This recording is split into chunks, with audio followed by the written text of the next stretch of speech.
Morning বন্ধুরা, আমি এখন আছি জাহাজের আপার ডেক অ্যালিওয়েতে। অনেকে জানতে চায় জাহাজে মাঝ সমুদ্রে যদি কেউ অসুস্থ হয় তাহলে আমাদের কি করণীয় থাকে।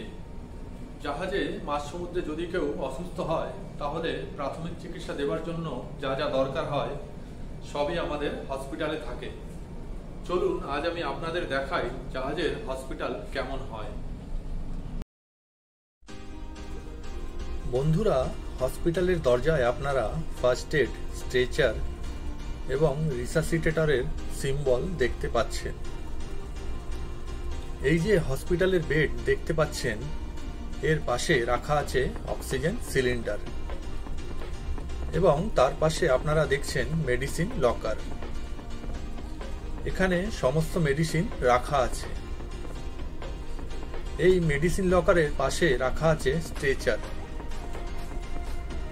জাহাজে কোনো ক্রু মেম্বারের যদি সিরিয়াস বা লাইফ থ্রেটনিং ইস্যু হয় সেক্ষেত্রে সুইটেবল জায়গা অনুযায়ী হেলিকপ্টার কল করে হসপিটালে পাঠানো হয়।